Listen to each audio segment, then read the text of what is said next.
সুধী দর্শক, Canada Toronto থেকে zero point অনুষ্ঠানে সবাইকে স্বাগত জানাচ্ছি। আপনারা জানেন যে জিরো পয়েন্ট অনুষ্ঠানটি কানাডার প্রথম 24 ঘন্টার টেলিভিশন, বাংলা টেলিভিশন এনআরবি অনুষ্ঠান।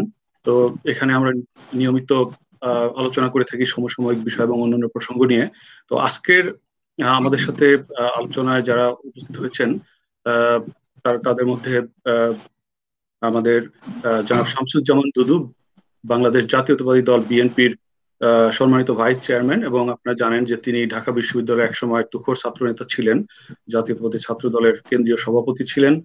এবং দুদু ভাইয়ের সাথে আছেন doctor Sinha M A Saeed, গবেষক, লেখক এবং যিনি চেয়ারম্যান লিডারশিপ স্টাডিজ ফাউন্ডেশনের। আপনারা তাকে প্রায় দেখে থাকেন। আপনাদের দুজনকে অনুষ্ঠানে স্বাগত জানাচ্ছি। কেমন আছেন আপনারা? ভালো আছি।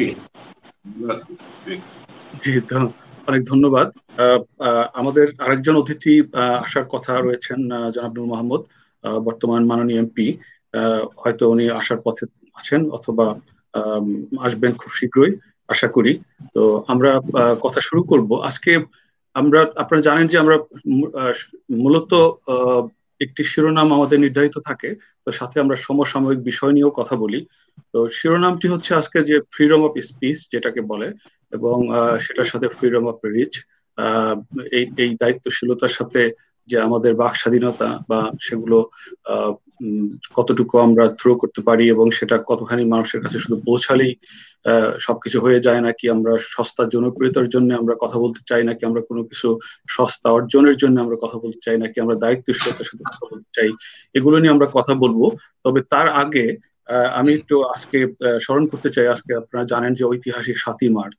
তো এই দিনে জাতির জনক বঙ্গবন্ধু শেখ মুজিবুর রহমান এবারের সংগ্রাম, আমাদের মুক্তির সংগ্রাম, এবারের সংগ্রাম, স্বাধীনতার সংগ্রাম, যে ঐতিহাসিক ভাষণ দিয়েছিলেন আজকে সেই দিন। এবং অনেক আমরা জানি যে সেটি আমাদের স্বাধীনতার একটি বজ্রকণ্ঠ আহ্বান ছিল, যেটি একটা পরিণতির দিকে আমাদের নিয়ে গিয়েছিল। তো সেই দিনটি, ঐতিহাসিক দিনটি স্মরণ করে আজকে বঙ্গবন্ধু শেখ মুজিবুর রহমানকে আমরা স্মরণ করি, এবং সাথে 30 লক্ষ শহীদ এবং অন্যান্য যারা মুক্তিযুদ্ধে অংশগ্রহণ করেছেন বীরত্বের সাথে, তাদের সকলকে স্মরণ করি। তো 7ই মার্চ আজকে বিএনপি প্রথম, আমার জানা মতে আনুষ্ঠানিকভাবে প্রথমবার পালন করলো।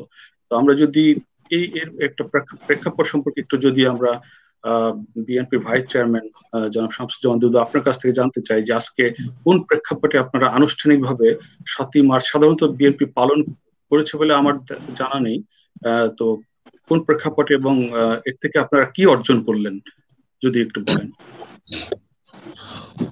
আপনাকে ধন্যবাদ আমাকে আমন্ত্রণ জানানোর জন্য, এবং আমার অন্যতম প্রিয় ব্যক্তিত্ব সাইদ সিনহা, তাকে আমি শুভেচ্ছা অভিনন্দন জানাচ্ছি। আর যারা এই অনুষ্ঠান বিভিন্ন মাধ্যমে দেখছেন তাদেরকেও আমি শুভেচ্ছা অভিনন্দন ধন্যবাদ জানাচ্ছি। আপনি যেমনটা বললেন যে 7ই মার্চ বাংলাদেশের প্রেক্ষাপটের বা দক্ষিণ পূর্ব এশিয়ার রাজনীতিতে অন্যতম একটি ঐতিহাসিক দিন। এই ঐতিহাসিক দিনে আজকে আপনারা যে আমাদের দেখেছেন এবং আমার কাছে প্রশ্ন করেছেন, বিএনপি আগে কখনো 7ই মার্চ আনুষ্ঠানিকভাবে পালন করেনি, আনুষ্ঠানিকভাবে বর্জন করে নাই। আনুষ্ঠানিকভাবে যেমন পালন করে না, আনুষ্ঠানিকভাবে বর্জনও করে নাই। অর্থাৎ এই দিনটি বা দিবসটির ব্যাপারে বিএনপি তার নিজস্ব দৃষ্টিভঙ্গি নিয়ে সবসময় চলার চেষ্টা করেছে। 2021 সালে এসে বিএনপি মুক্তিযুদ্ধের যে সুবর্ণ জয়ন্তী, 50 বছরের পদার্পণের যে মুহূর্তে, ইতিহাস শুধু নাই, সারা বাংলাদেশের অতীত, বর্তমান এবং ভবিষ্যৎ নিয়ে বিএনপি তার মূল্যায়নে রাজনৈতিক, সাংস্কৃতিক, অর্থনৈতিক, কৃষি, শিল্প, নানান ক্ষেত্রের নানান বিষয় নিয়ে তারা তাদের মতো করে, অর্থাৎ বিএনপির মতো করে তার দৃষ্টিভঙ্গি প্রকাশ করার চেষ্টা করেছে। আপনি লক্ষ্য করবেন যে 1 মার্চ একমাত্র বিএনপি আনুষ্ঠানিকভাবে মুক্তিযুদ্ধের রজত জয়ন্তীর যে অনুষ্ঠান সেটা উদযাপন শুরু করেছে। আনুষ্ঠানিকভাবে এই কারণে বললাম যে বিএনপি ছাড়া অন্য কোনো রাজনৈতিক দল সুবর্ণ জয়ন্তীর 1 তারিখে কোনো অনুষ্ঠান করে নাই। 2 নম্বর হচ্ছে বিএনপি কিন্তু 2রা মার্চ পতাকা উত্তোলন দিবস পালন করেছে। এর আগে দলীয়ভাবে বিএনপি যেমন 26 মার্চ পালন করেছে, আওয়ামী লীগ যেমন 7ই মার্চ পালন করেছে, জাসদ যেমন 2রা মার্চ পালন করেছে অথবা 23রা মার্চ পালন করেছে। এরকম যার যেটা ভূমিকা স্বাধীনতা প্রাককালে তারা পদক্ষেপ নিয়েছিল, তারা আলাদা আলাদা ভাবে সবসময় এই দিবসগুলো পালন করেছে। তো একমাত্র বিএনপি তার রজত জয়ন্তীতে এবার সামগ্রিক রাজনৈতিক ইতিহাসে স্বাধীনতা যুদ্ধের যে অবস্থান মার্চ মাস থেকে, অর্থাৎ আমরা মনে করছি 2 তারিখে তার শুরু হয়েছে, অর্থাৎ যেটা আওয়ামী লীগ এখনো পর্যন্ত সাড়া দেয় নাই দলগতভাবে সরকারিভাবে, কিন্তু আমরা 2রা মার্চ আমাদের কিন্তু 2রা মার্চ যিনি পতাকা উত্তোলন করেছেন তিনি কিন্তু আমাদের দলের লোক না, তিনি ছাত্র সমাজের সেই সময় ডাকসুর ভিপি হিসাবে তিনি এটি উত্থাপন করেন এবং সেই সময় তিনি ছাত্রলীগের একজন নেতা ছিলেন। 3 তারিখে যে স্বাধীনতার ইস্তাহার পাঠ সেটা কিন্তু আওয়ামী লীগ পালন করেনি বা এখনো করে না, বলা যায় এটা তিনি তার স্বীকৃতি দেয় না। আমরা কিন্তু 23রা মার্চ স্বাধীনতা ইস্তাহার পাঠের দিন হিসাবে স্মরণ করি। যিনি এটা পড়েছিলেন তিনি ছাত্রলীগের একসময় সেক্রেটারি ছিলেন, মুক্তিযুদ্ধকালীন সংগ্রাম পরিষদের নেতা ছিলেন, পরবর্তীতে জাসদ নেতা, আরো পরে বিএনপিতে যোগ দিয়েছিলেন এবং বেগম জিয়ার মন্ত্রী পরিষদের তিনি সদস্য হয়েছেন। এই ধারাবাহিকতার অবস্থা থেকে আমরা 7ই মার্চ পালন করছি এবং 7ই মার্চ বাংলাদেশের রাজনীতিতে স্বাধীনতা যুদ্ধের প্রাককালে অন্যতম একটি গুরুত্বপূর্ণ ভূমিকা ছিল। যেমন আমি রাষ্ট্রবিজ্ঞানের ছাত্র বটে, শুধু রাজনীতি করি এমন না। আমার কাছে যেমন মনে হয়েছে ওই সময় একটি আলোচনা বৃহত্তম রাজনৈতিক দল হিসেবে আওয়ামী লীগ চালাচ্ছিলেন, পাকিস্তানি বাহিনী বলেন, পাকিস্তানি কর্তৃপক্ষ বলেন, প্রেসিডেন্ট ইয়াহিয়ার নেতৃত্বে ক্ষমতা হস্তান্তর, অর্থাৎ বৃহত্তম দল হিসেবে আওয়ামী লীগ বিজয় লাভ করেছিল। তারা রাষ্ট্র ক্ষমতায় যাবে, তাদের কাছে পাকিস্তানের সামরিক কর্তৃপক্ষ ক্ষমতা হস্তান্তর করবে, এটাই স্বাভাবিক ছিল এবং এই আলোচনাটাও অস্বাভাবিক ছিল না।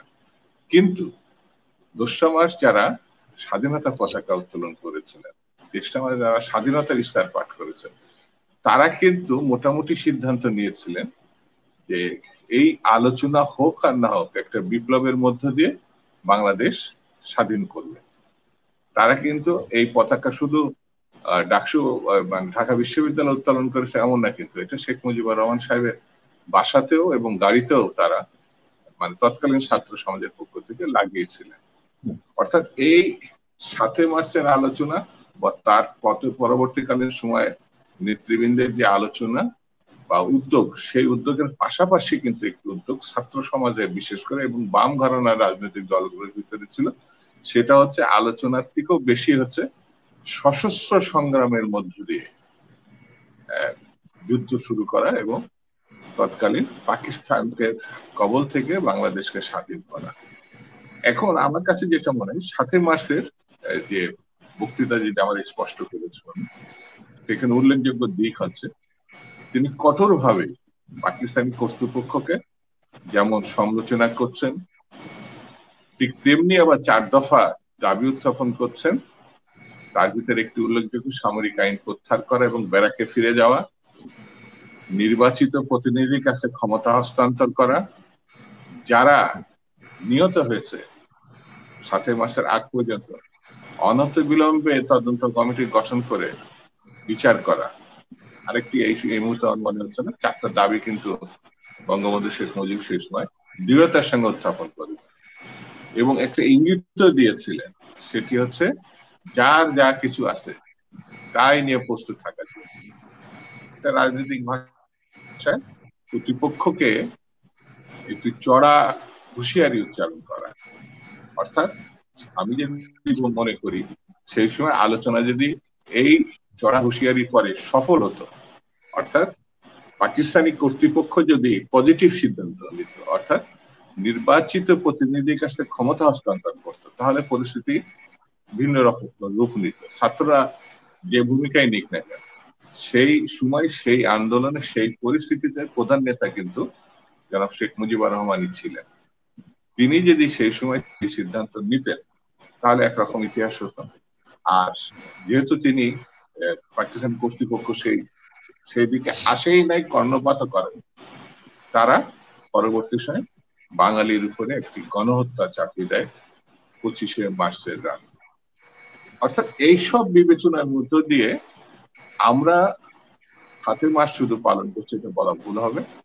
আমরা ইতিহাসের ধারাবাহিক রূপটাকে, যার যে এটা প্রাপ্য, অর্থাৎ এক নেতা এক দেশ, বঙ্গবন্ধুর বাংলাদেশ, এই কনসেপ্টের বাইরেও আরেকটা বাংলাদেশ আছে, সেটি হচ্ছে শেরে বাংলা একে ফজলুল হক, হুসেন সৈয়দ সরওয়ার্দী, মাওলানা ভাসানী, বঙ্গবন্ধু শেখ মুজিবুর রহমান এবং পরবর্তীতে জিয়া রহমান এবং অন্যান্য নেতৃবৃন্দ।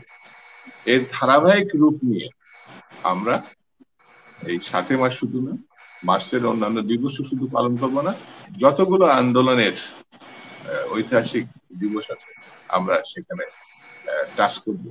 এটা আমাদের দলীয় সিদ্ধান্ত, কর্মসূচি। কিন্তু অনেক ধন্যবাদ। আপনি যেমনটা বললেন, আমি যদি আপনার পয়েন্ট থেকে আপনার কাছে আবার ফিরে আসবো, আপনার এই পয়েন্টগুলোর কয়েকটি উল্লেখযোগ্য অংশ আমি ডক্টর সিনহা আহমেদ সাঈদ আপনার কাছে আসবো। এই যে দুদুভাই বললেন যে ঐতিহাসিক 2রা মার্চ, মার্চ মাস একটি ঐতিহাসিক মাস, তো সেখানে অনেক ঘটনা ঘটেছে এবং এক পর্যায়ে আমাদের স্বাধীনতার যুদ্ধ শুরু হয়ে গেছে। তো এই যে 2রা মার্চ জাতীয় পতাকা উত্তোলন করা হলো প্রথমবারের মতো, বিএনপি আজকে আনুষ্ঠানিকভাবে অনেকটা প্রকাশ্যে বলছেন, কিন্তু এখন পর্যন্ত আওয়ামী লীগ সেটাকে স্বীকৃতি দিয়েছে বলে জানা নেই, কারো মুখে আমরা শুনি না। 3রা মার্চ ইশতেহার পাঠ করা হলো পল্টন, জনাব শাহজাহান সিরাজ করলেন। 2রা মার্চ জনাব আসম আব্দুর রব পতাকা উত্তোলন করলেন। আমি যদি খুব স্পেসিফিক ভাবেই বলে ফেলি, তো নাম উচ্চারণ করে বলে ফেলি। এবং 7ই মার্চ বঙ্গবন্ধু, জাতির জনক বঙ্গবন্ধু শেখ মুজিবুর রহমান যে স্বাধীনতার আমরা এরকম ভাবেই মনে করি তিনি অ্যাকচুয়ালি স্বাধীনতার ডাকই দিয়েছেন, যেটাকে অনেক কৌশলের মধ্য দিয়ে তিনি সেদিন কথা বলেছেন, একটা পর্যায়ে নিয়ে গিয়েছেন। তো এই যে আনুষ্ঠানিক স্বীকৃতির বিষয়গুলো, তারপরে যার যা অবদান আছে স্বাধীনতা যুদ্ধে, এই যে এইগুলোকে আমরা আনুষ্ঠানিকভাবে স্বীকার করতে আমাদের দ্বিধাটা কোথায়?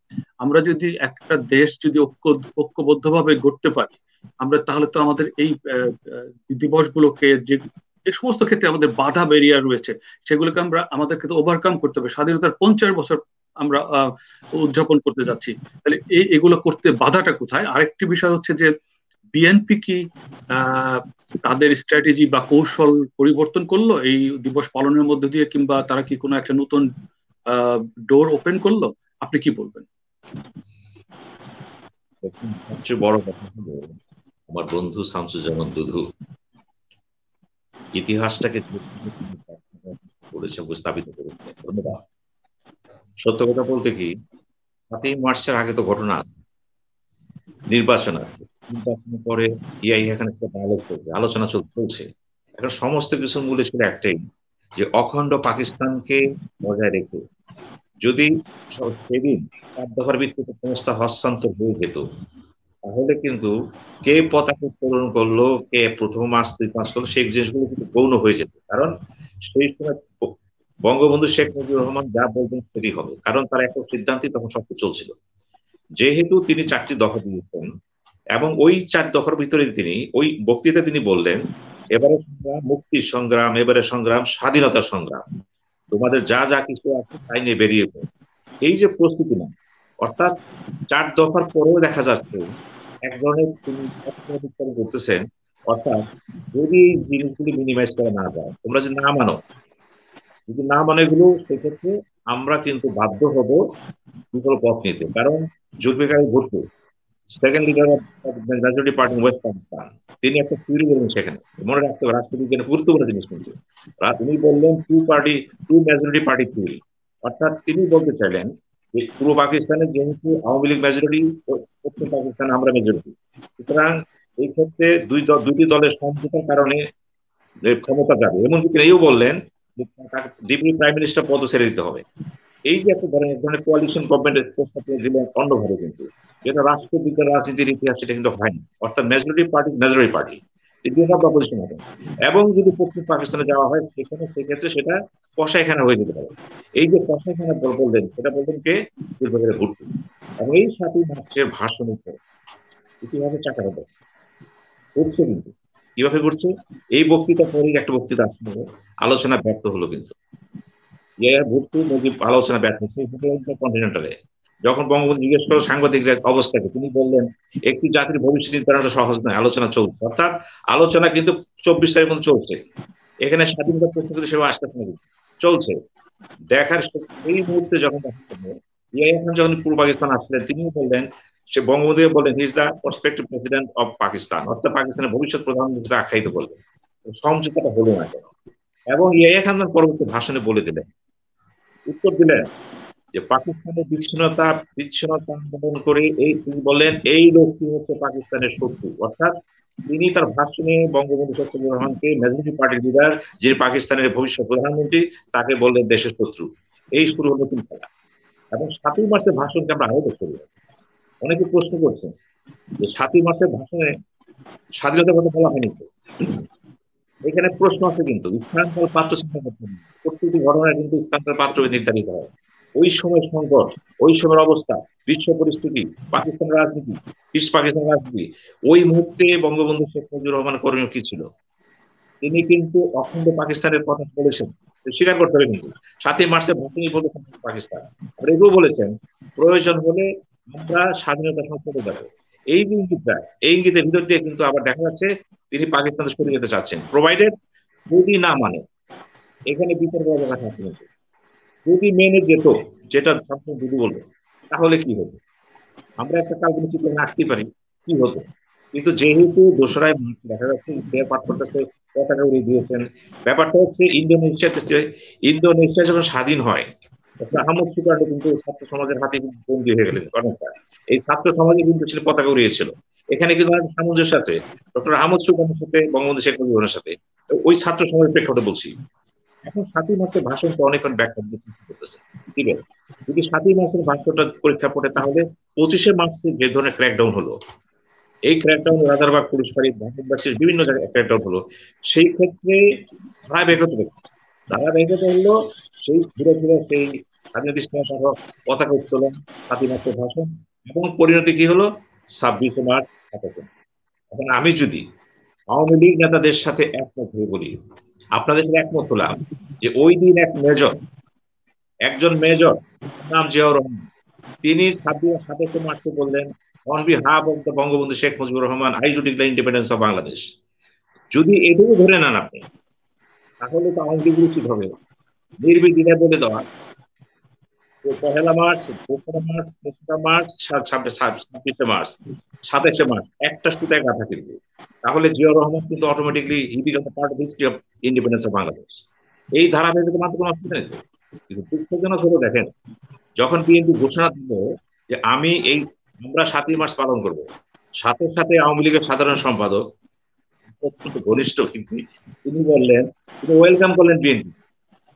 কিন্তু দুঃখজনক হলো 6ই মার্চে তিনি বললেন যে বিএনপি স্বাধীনতা এই দিবসটা পালন করে, দুটো কৌশলী আখ্যায়িত করলেন। প্রথম কথাটা আহ্বান জানালেন, দ্বিতীয় বললেন কুটো কৌশল। আমি কিন্তু অর্থ বুঝি নাকি। আপনি যখন তাকে আহ্বান জানাচ্ছেন, আপনার বঙ্গবন্ধুকে যখন আপনার আওয়ামী লীগের বাইরে নিয়ে যাওয়া হচ্ছে, বৃহত্তর অঙ্গনে নিয়ে যাওয়া হচ্ছে, স্বীকৃতি আসতেছে, ওই মুহূর্তে আওয়ামী লীগের দায়িত্ব হচ্ছে বিএনপিকে আলিঙ্গন করা, আহ্বান জানানো। এরপরে যখন বলা হয় কুটো কৌশল, তাহলে কি আওয়ামী লীগ চাচ্ছে বিএনপি দিবসটা পালন করুক? এই প্রশ্ন থেকে যাবে। কিন্তু তারা গবেষণা করেন, রিসার্চ করেন, সব দেখতেছে, আমরা দেখতেছি। আমাদের কেন মনে হয় আওয়ামী লীগকে বিএনপি এই দিবসটা পালনের ক্ষেত্রে আরো উদার হতে হবে, এবং তাদেরকে বুঝতে হবে যে জাতীয় ইতিহাস যেটা সৃষ্টি হয়েছে, ইতিহাস করে ব্যক্তি সৃষ্টি নয়, এই ধারাবাহিকতা অনেক দিনের ছিল।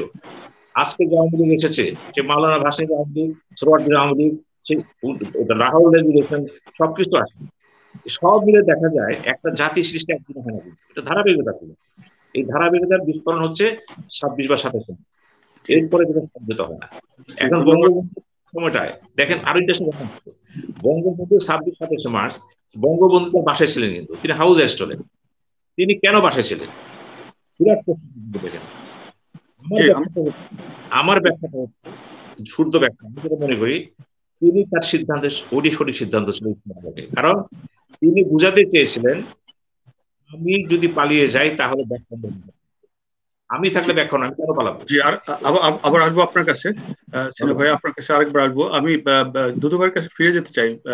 জনাব শামসুজ্জামান দুদু, এই বিএনপি কি কোনো নতুন রাজনৈতিক ধারার সূচনা করলো, কোন বা নতুন দরজা উন্মুক্ত করলো রাজনীতিতে, বাংলাদেশের রাজনীতিতে? এই যদিও কালকের যে বক্তব্যগুলো আমরা শুনলাম, সেখানে অনেক ধরনের সমালোচনা করা হয়েছে, আওয়ামী লীগের বক্তব্যের সাথে বিএনপির বক্তব্যের যোজন যোজন পার্থক্য রয়েছে 7ই মার্চকে কেন্দ্র করে। তারপরেও কি এটা কি একটি নতুন ধারার সূচনা বলে মনে করেন, বা কোন ধরনের, যদি হয়ে থাকে তাহলে সেটা কোন ধরনের ইঙ্গিত আপনারা দিচ্ছেন?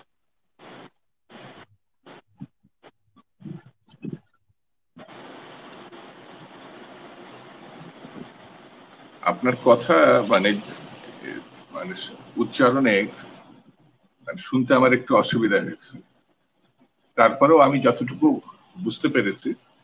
আমার কথা কি শোনা যায়? জি জি, শোনা যাচ্ছে। আমাদের বোধহয় সম্ভবত ইন্টারনেটে একটু আমার সমস্যা কথা হচ্ছে। শোনা যায়? শোনা যাচ্ছে, জি। হ্যাঁ, ইন্টারনেটে একটু সমস্যা বোধহয়। তারপরেও বলি যে আওয়ামী লীগ অনেক আগে থেকে বলে আসছিল যে বাংলাদেশ যদি বসবাস করতে হয় তাহলে 7 মাস পালন করতে হবে, বঙ্গবন্ধুকে মানতে হবে। তো এগুলো কিন্তু তারা রাজনৈতিকভাবে প্রায় এই কথাগুলো বলতেন বিভিন্ন সময় বিভিন্ন ভাবে। আজকেও প্রধানমন্ত্রী একটা কথা বলেছেন যে 15ই আগস্টের পরবর্তী সময় এক গোপন নিষেধাজ্ঞায় বঙ্গবন্ধুর 7 মার্চের ভাষণ বাংলাদেশে নিষিদ্ধ ছিল। তো তিনি পরোক্ষভাবে আওয়ামী লীগ বা শেখ মুজিবুর রহমান সাহেবের যারা বিরোধী, তাদের দিকেই তিনি আঙুল উঠিয়েছেন বলে আমার ধারণা। আপনি যদি, যেটা সিনা বলল, গুরুত্বপূর্ণ প্রসঙ্গ, যে তারা বঙ্গবন্ধু শেখ মুজিবকে তাদের দলীয় নেতা হিসাবে এখনো বিবেচনায় রেখেছেন। তিনি জাতীয় এবং আন্তর্জাতিক, অর্থাৎ তিনি প্রধানমন্ত্রীর পিতা অথবা আওয়ামী লীগের সাবেক সভাপতি, এই পর্যায়ে যদি আওয়ামী লীগ বিবেচনায় রাখে তাহলে যে সংকটটা তৈরি হবে, সেই সংকটটাই বর্তমানে বাংলাদেশে বিরাজ করছে। তিনি এখন ইতিহাসের বিষয়। তিনি সেই একজন ব্যক্তি, যে ব্যক্তি বাংলাদেশের পাকিস্তানের শেষ প্রান্ত থেকে বলা যায় 70 নির্বাচন পরবর্তী সময় রাজনীতিতে অন্যতম প্রধান ব্যক্তি হিসেবে আত্মপ্রকাশ করেছে। তখন তিনি 70 নির্বাচনের পরে আর শুধু আওয়ামী লীগের নেতা ছিলেন এবং ব্যক্তি ছিলেন। এইভাবে যদি বিবেচনায় নিয়ে আলোচনা করি তাহলে আমার মনে হয় এটা শেখ মুজিবের প্রতি বা বঙ্গবন্ধুর প্রতি অন্যায় করা হবে, অবিচার করা হবে। এটা হলো আমার কাছে মনে হয়েছে। যেমন আপনি ভারতের দিকে তাকিয়ে দেখেন, যে সেখানে কিন্তু নেতাজি সুভাষচন্দ্র বসুকে স্বাধীনতার ঘোষক বিবেচনা করা হয়। কংগ্রেসের মহাত্মা গান্ধীকে কিন্তু স্বাধীনতার ঘোষক মনে করা হয় না, জাতির পিতা মনে করা হয়। এবং তিনি দেশ ছেড়ে যুদ্ধের মধ্য দিয়ে মীমাংসা চেয়েছিলেন সুভাষচন্দ্র বসু। আলোচনার মধ্যে দিয়ে স্বাধীনতা চেয়েছিলেন মহাত্মা গান্ধী। মানে বিষয়টা কিন্তু রাজনৈতিক ভাবে যদি আমি সামনে নিয়ে আসি, এই পরবর্তী সময় যেমন কংগ্রেস কখনোই নেতাজি সুভাষচন্দ্র বসুকে ভারতীয়রা যেভাবে মনে করে কংগ্রেস তা মনে করে না, স্টিল নাও এখনো পর্যন্ত করে না। তাতে কিন্তু ওখানে সংকট দেখা দেয় না। মহাত্মা গান্ধীর জায়গায় আছে, সুভাষচন্দ্র বসুর জায়গায় আছে। এটা হচ্ছে জাতীয় ইতিহাসের একটি ব্যাপার। এমনকি ভারতীয় না হয়েও আমি বাংলাদেশ থেকে ভারতের রাজনীতির যতটুকু পর্যবেক্ষণ করি তাতে এটা আমার কাছে সঠিক মনে হয়। যেমন এখানে সাইদ একটা গুরুত্বপূর্ণ কথা বলেছে যে কে কোন দিবস পালন করলো, এটা গুরুত্বপূর্ণ হতো না যদি শেখ মুজিবুর রহমান সাহেব যে সিদ্ধান্ত নিয়েছিলেন সেই সিদ্ধান্তের অনুকূলে পরিস্থিতি যেত। অর্থাৎ সেটা কি, আলোচনা যদি সফল হতো পাকিস্তানিদের সঙ্গে, তাহলে পতাকা উত্তোলন তো থাকতো না, ইস্তাহার পাঠকও কোনো গুরুত্ব থাকতো না।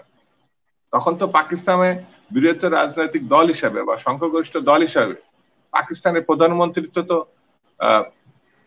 25 তারিখের আগে শেখ মুজিবের কাছে হস্তান্তর করলে তো জাতীয় ইতিহাসটা ভিন্ন রকম রূপ নিত, এবং সেটি তো মুখ্য বিষয় হওয়া উচিত ছিল। সেটি হয় না বলেই তো আমরা যুদ্ধ করেছি। সেটি কি, আমরা ভোটে জিতেছি, সংখ্যাগরিষ্ঠ হয়েছে, কেন আমাদেরকে হত্যা করা হবে, কেন আমাদেরকে রাষ্ট্র ক্ষমতা দেওয়া হবে না? এটা বিবেচ্য বিষয় কিনা? পাকিস্তানিরা এটা না মেনে আমাদের উপরে গণহত্যা চালিয়েছে, এই জন্য বাঙালিরা অস্ত্র ধরেছে। এই বাইরে তো কোনো আলোচনা আমার কাছে মনে হয় না যে আলোচনা সফল হলে ওই দিবস গুলো আমরা যেটা পালন করছি এটা কোনো গুরুত্ব থাকতো না। এখন আপনারা 7 মাসের গুরুত্ব আমি বলে দিই, আমি শেষ করে দিই। এমনকি পাকিস্তানের প্রধানমন্ত্রী বঙ্গবন্ধু শেখ মুজিব হননি, কিন্তু এতটুকু পর্যন্ত তৎকালীন প্রেসিডেন্ট ইয়া খান স্বীকার করে নিয়েছিলেন এবং বলেছিলেন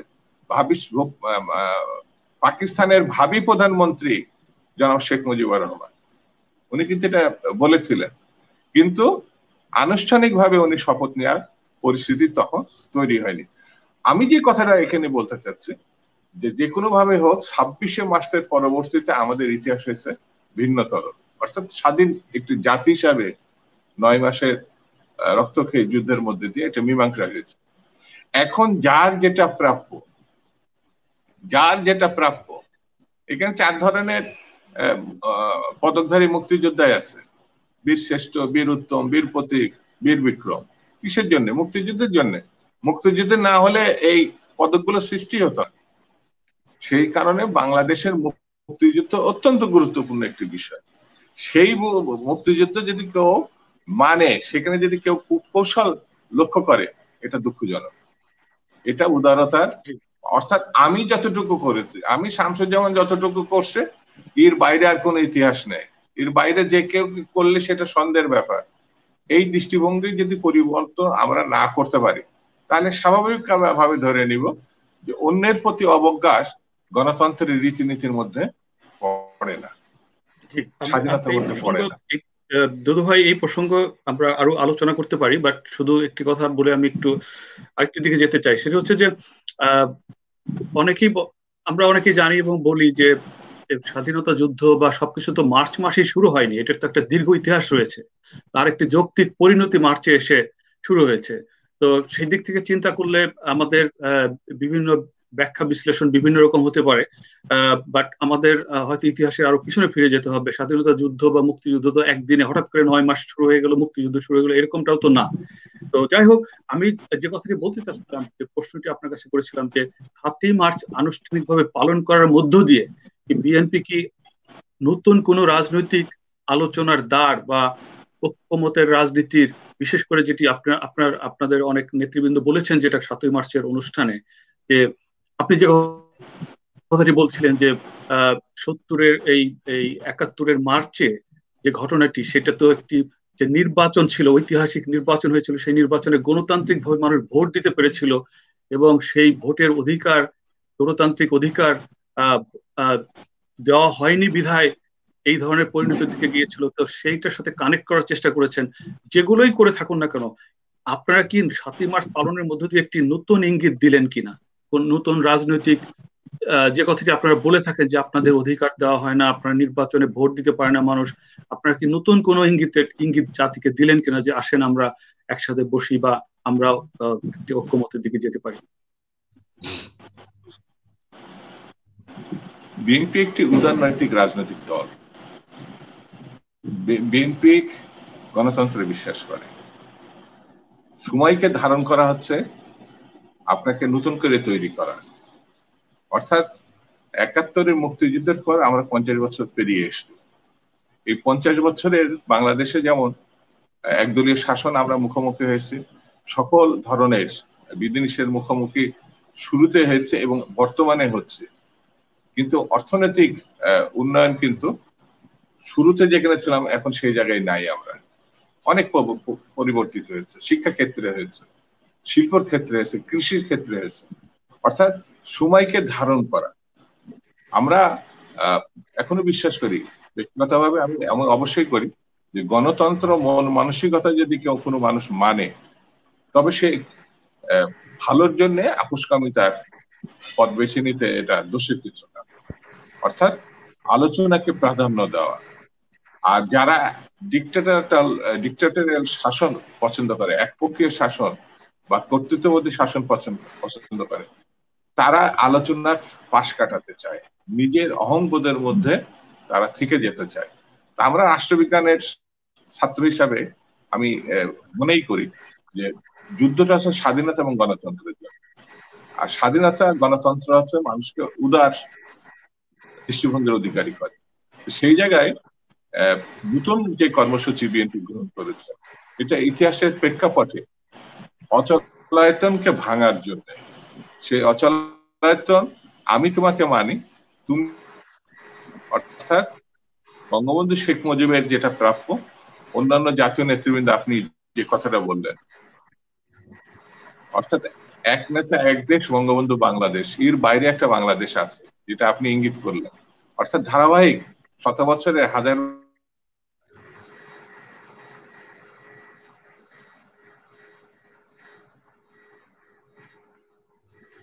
সবাইকে ধারণ করার উদার দৃষ্টিভঙ্গি নিয়ে কিন্তু বিএনপি এই সুবর্ণ জয়ন্তী পালন শুরু করেছে। ধন্যবাদ দুদু ভাই, আপনার কাছে আবার ফিরে আসবো। আমি doctor Sinha M S Saeed, আপনার কাছে এই প্রসঙ্গে আপনি শুনেছেন, নিশ্চয়ই দেখেছেন যে বিএনপির নেতারা একটি বক্তব্য ওখানে হাজির করেছেন ৭ই মার্চ পালন, যদিও ৭ই মার্চ আনুষ্ঠানিকভাবে তারা পালন করলেন, কিন্তু তারা বক্তব্য যেটি দিয়েছেন সেটি হচ্ছে যে মূলত ভোটের অধিকার এবং গণতান্ত্রিক অধিকারের ব্যাপার একটা প্রধান ব্যাপার ছিল সেই সময়, এবং বর্তমানে সেটি অভাব রয়েছে। তো এক্ষেত্রে অনেকেই মনে করেন মুশতাক নামের একজন লেখককে গ্রেপ্তার করা হয়েছিল, তিনি মারা গিয়েছেন আপনি জানেন, এবং কিশোর একজন কার্টুনিস্ট, তাকে তিনিও গ্রেপ্তার হয়েছিলেন, কিছুদিন আগে মুক্তি পেয়েছেন। তো এই প্রসঙ্গে ডিজিটাল আইন যেটি রয়েছে, অনেকেই এটি নিয়ে সম্পাদক পরিষদ বিবৃতি দিয়েছেন এবং অনেকেই বলার চেষ্টা করছেন যে ডিজিটাল আইন, ডক্টর কামাল বলেছেন বাতিল করা উচিত, কেউ কেউ বলছেন সংশোধন করা উচিত। তো এই প্রসঙ্গে আমাদের আজকের আলোচনার অন্য আরেকটি বিষয় হচ্ছে যে ফ্রিডম অফ স্পিচ বনাম ফ্রিডম অফ স্পিচ। তো সেক্ষেত্রে যদি আমি আপনাকে একটু যদি স্মরণ করে দিই যে মাননীয় প্রধান বিচারপতি আজকে একটি জামিন দেওয়ার নিউজ পড়লাম, সেখানে উনি বলেছেন যে সবাইকে দায়িত্বশীলতার সাথে কথা বলা উচিত, যার যা খুশি তাই বলা উচিত না। অনেকে উদাহরণ দিয়ে থাকেন যে আমেরিকাতে, কানাডাতে বিভিন্ন জায়গায় মানুষ স্বাধীনভাবে কথা বলতে পারে। তো উনি সেখানে উল্লেখ করেছেন স্পষ্টভাবে যে আমেরিকাতে স্যাটায়ার করা হয়, কিন্তু বাংলাদেশে যে ধরনের কুরুচিপূর্ণ যার যা খুশি তাই বলা হয়, এই ধরনের স্বাধীনতা থাকতে পারে না। এবং উনি সতর্ক করে দিয়েছেন যে জামিন উনি বহাল রেখেছেন, কিন্তু সতর্ক করেছেন যেন সবাই যেন এই ধরনের ভবিষ্যতে যেন এই ধরনের ঘটনা না ঘটে। তো এখানে এই বিষয়টি আপনি কিভাবে বলবেন যে আসলে ফ্রিডম অফ স্পিচ এবং ফ্রিডম অফ রিচ বলতে আপনি কি বোঝেন, এবং আমাদের যদি একটু বলেন। আমি আবারও বলতে যেতে হবে না, বিএনপির শাসন ছিল, ইতিহাসের চাকা ঘোরেন না।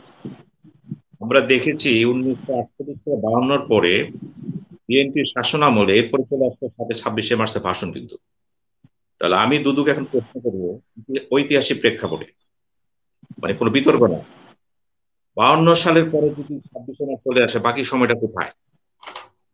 আজকে সেই রিয়েলাইজেশন থেকে বিএনপি যদি মনে করে যে না, আমরা একটা জিনিস আমরা ঠিক করিনি, ইতিহাসটাকে আমরা চাকা ঘুরিয়ে দেবো। এবং 7ই মার্চ আনার অর্থই হলো তাদের যদি ওই সময় ভাষণগুলি দেখেন, বিএনপির সমাবেশ দেখেন, আপনি পত্র সবই আছে কিন্তু আপনি দেখবেন 52, 48, 52 থেকে এক ধাপে 26শে মার্চ, এখানে কিন্তু ইতিহাস থেকে পাশ কাটানো হয়েছে। কিন্তু কিন্তু আজকে যখন বিএনপি 7ই মার্চ পালন করতেছে, আমি অভিনন্দন জানাবো আওয়ামী লীগের উচিত উদাত্ত অভিযান জানার এই জন্য যে আমরা অন্তত কিন্তু একটা সমঝোতা দিকে যাচ্ছি। কিন্তু এই সমঝোতা উচিত যদি প্রয়োজন জাতির স্বার্থে, উন্নয়নের স্বার্থে এবং প্রত্যেকটি ব্যক্তি যে যেখান থেকে যে অবদান রেখেছেন তাদের প্রয়োজনের স্বার্থে। আমার কাছে এই জন্যই বিএনপি এই দিবসটা পালন অর্থে আমার কাছে অনেক বড় মিনিং, কিন্তু হালকা নেব না আমি। এটা ইতিহাসের একটা মৌলিক ফান্ডামেন্টাল কোশ্চেন আজকে বিএনপি তার হাত দিয়েছে, আমি অভিনন্দন জানাচ্ছি এখানে। এবার পাশাপাশি আছে চিফ জাস্টিস যে কথা বলেছেন, তিনি রাষ্ট্রের প্রধান বিচারপতি এবং তারপরে শ্রদ্ধা রেখে আমি বলেছি উনি যখন কোনো কিছু ব্যাখ্যা দিবেন নিঃসন্দেহে অনেকটা যেখানে ব্যাখ্যা দেন না কেন এটা জুডিশিয়াল ইন্টারপ্রিটেশন হয়ে যায়। এখন স্বাধীনতা মানে তো লাইসেন্স ট্রু। এখন বাংলাদেশের প্রেক্ষাপটে বাংলাদেশের রাজনীতি, বাংলাদেশের সংস্কৃতি, বাংলাদেশের ভূগোল এবং বাংলাদেশের কৃষ্টির ভিত্তিতে কিন্তু একটা পলিটিক্যাল কালচার এখানে আছে। এই কালচার কিন্তু আমেরিকান বা ইউরোপিয়ান কালচার না। আমাদের কালচারে কিন্তু সহনশীলতা নাই, আমার গণতন্ত্র প্র্যাকটিস হচ্ছে না। কোনো একটি দল দলীয় ভাবে গণতন্ত্র প্র্যাকটিস করছে না, তারা সবসময় রাষ্ট্রীয় চাচ্ছে। কিন্তু তাদের চিন্তা ভাবনা কি, আমি ক্ষমতায় গেলে এটা বাস্তবায়ন করব।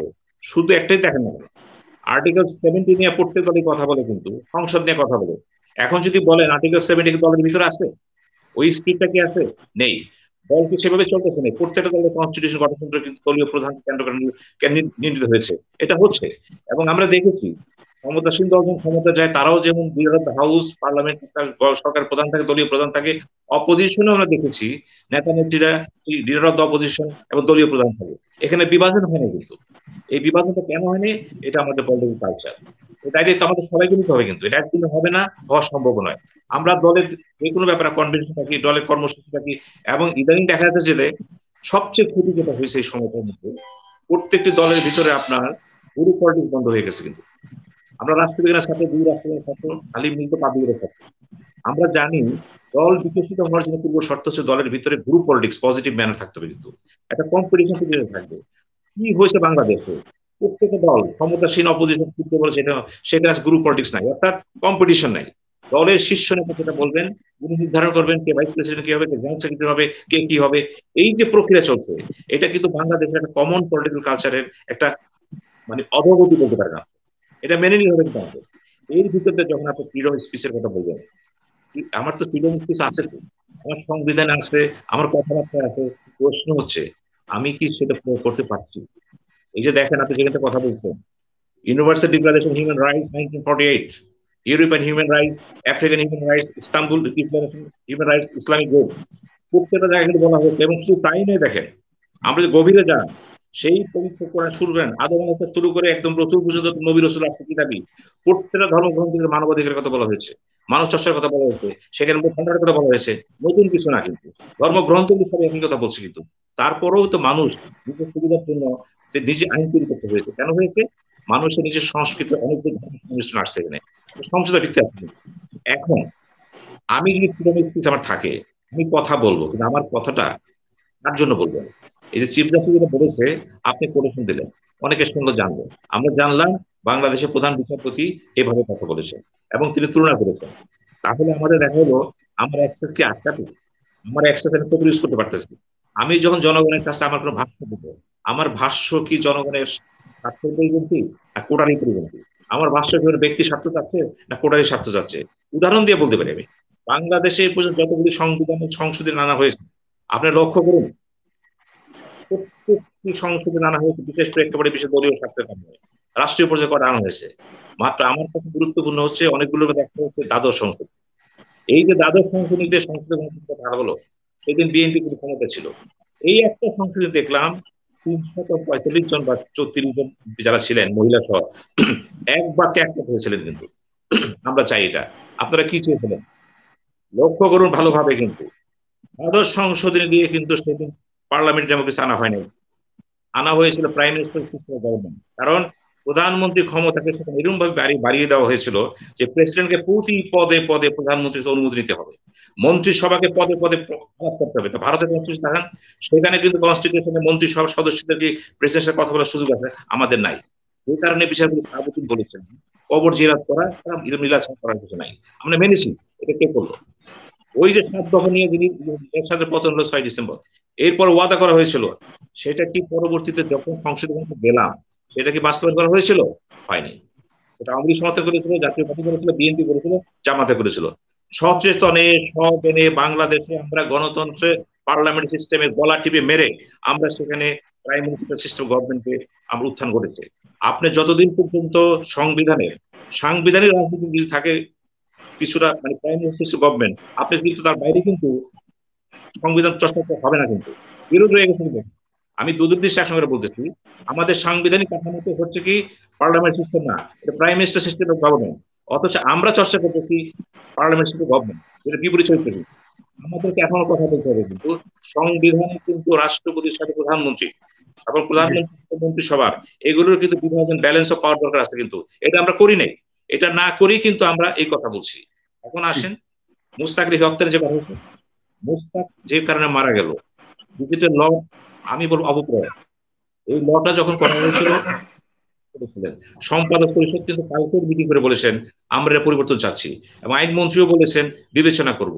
কিন্তু যত কথাই বলেন না কেন, এই আইনে এমন কিছু ধারা রয়ে গেছে, শাস্তি বিধান রয়ে গেছে, এইগুলি যারা প্রয়োগ করবেন, যেই পুলিশ অফিসার এই ধারাটা লিখবেন, থানাতে লেখেন, তাদের কিন্তু এখানে সীমাবদ্ধতা আছে। কিন্তু আমি আপনাকে এই জন্য বলছি, আমার কিন্তু বিভিন্ন সময় পুলিশ স্টাফ করে সারদা পুলিশ একাডেমিতে বক্তৃতা দেওয়ার সুযোগ হয়, আমার সাথে তাদের সম্পর্কে আমি ইন্টারাকশনটা বুঝি। কিন্তু এখানে ইন্টারাকশনটা হচ্ছে, যদি সংশ্লিষ্ট কর্মকর্তা আইনের গভীরতা না বুঝেন, ধারা না বুঝেন, উনি কিন্তু সরাসরি যে কোনো লোককে একটা ধারা বসায় দেবেন। ইনি ধারা বসায় দিলে কি হবে, ওই ব্যক্তি কিন্তু মোটামুটি একেবারে বিপর্যস্ত হয়ে গেল। কেন হয়ে গেল? একজন অফিসারের আইন বোঝা না কারণে, তার গভীরতা না বোঝার কারণে। এই জন্যই বললাম যে এগুলি সবসময় হয় না। এই লগুলো থাকলে হয় কি, মানুষ চিন্তা শক্তি কমে যায়। যে freedom of speech, freedom of thought, আমরা বলি না থট, আচ্ছা ফ্রিডম অফ থট বলে শব্দ আছে, আমার থট তো আমি আছে, এটা কি শব্দ? এই যে লিখেছেন ফ্রিডম অফ থট, এটা এই মিন করেছেন ওই সমস্ত আইনগুলো থাকলে আমার চিন্তার জগতে কিন্তু ভীতি সঞ্চার হয়। আমি কি এটা এক্সপ্রেস করতে পারবো? আমি পারবো না। তাহলে আমার চিন্তার জগতে মনের ভিতরে যে ধরনের চিন্তাগুলি আসে সেগুলি মাথায় থাকে, কিন্তু সেগুলি প্রকাশ যখন হয় সেটা হচ্ছে স্বাধীনতার প্রকাশ ঘটালাম। কিন্তু আমার বিপদ হচ্ছে এখানে, আমার স্বাধীনতার চিন্তার ক্ষেত্রে, অর্থাৎ মাথার মধ্যে যেটা থাকে, সেখানে ডিজিটাল ল কিন্তু আমাকে বিধ্বস্ত করে দিয়েছে। আমার ভিতরে চিন্তা বেরিয়ে আসতেছে না। এই যে বাদরা, এই বাদ কেটে ওঠার জন্য কিন্তু আজকে বাংলাদেশের আওয়ামী লীগ যারা করে, বুদ্ধিজীবী আছেন, তারা কিন্তু অনেকে আমাকে বলেছেন, অনেক ম্যাক্সিমাম বলেছেন, না ভাই ঠিকই বলেছেন, পরিবর্তন দরকার। কথা বলছেন না, কথাটা এই জন্য বলা হচ্ছে না। আমাদের যে সমস্যা হচ্ছে দলীয় লেজুর বৃত্তি, অন্ধবৃত্তি, চামচাগিরি, না বোঝা তোষামতগিরি এমন পর্যায়ে, নিম্ন পর্যায়ে নেমেছে যে আমাদের ভিতর থেকে মনুষ্যত্ব বোধ, আমরা বলি পলিটিক্যাল অ্যানিমেল, অ্যারিস্টটল বলেছেন man is a political animal, অর্থাৎ তার রাজনীতি সত্তা একটা আছে। কিন্তু এই সত্তাগুলো কোথায়?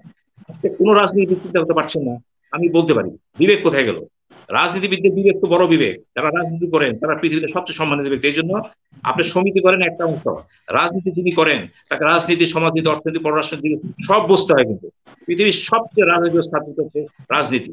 এটার সাথে যারা জড়ান তারাও রাজনীতি ভাবে থাকবেন। কিন্তু কিন্তু আমাদের দুঃখ হচ্ছে এই রাজনীতি আজকে ব্যক্তি নীতি, প্রশ্ননীতি কে নিয়ে গেল, এই জিনিসগুলো একটা ব্যাখ্যা দেওয়ার প্রয়োজন আছে। কিন্তু আমি অনেকেরই উদার চেতা লোক, অনেক উদার চেতা লোক, দলীয় অবস্থানে যাওয়ার পরে আমি তার ভয়েস দেখি না। কাজে আপনি যেটা বলছেন freedom of speech and freedom of reach, এই সংকটটা শুধু আইনের না, কিন্তু আইনের বাইরেও কিন্তু সংকটটা বিরাজ করতেছে। ধন্যবাদ। জি, আসবো আপনার কাছে। জনাব শামসুজ্জামান দুদু ভাই, আপনার কাছে যদি একই বিষয়ে কথা একটু জিজ্ঞেস করি, বাট সিনহা ভাই একটি গুরুত্বপূর্ণ প্রসঙ্গের অবতারণা করেছেন, যেটি আপনি 90 গণ আন্দোলনের একজন রাজপথের অগ্রগামী সৈনিক ছিলেন, এবং 22 দল এবং বিভিন্ন অলমোস্ট সকল ধরনের রাজনৈতিক দল একত্রিত হয়ে 6 ডিসেম্বর তৎকালীন সরকার এরশাদের পতনের পরে আপনার যে একটা জাতির যে আকাঙ্ক্ষা, কিন্তু একটা গণতান্ত্রিক সরকার, গণতান্ত্রিক সিস্টেম কায়েমের দিকে যাওয়ার কথা ছিল, এবং সেখানে রাষ্ট্রপতি শাসিত সরকার, পদ্ধতি শাসিত সরকার থেকে সংসদীয় সরকার ব্যবস্থার দিকে যাওয়ার কথা আমরা শুনলাম। কিন্তু আজকে সিনহা ভাই যেটি বললেন যে অ্যাকচুয়ালি রাষ্ট্রপতি শাসিত সরকারের পরিবর্তে প্রধানমন্ত্রী শাসিত সরকারের ব্যবস্থার পরিবর্তন ছাড়া আসলে সংসদীয় সরকার ব্যবস্থার প্রবর্তন আসলে হয়নি।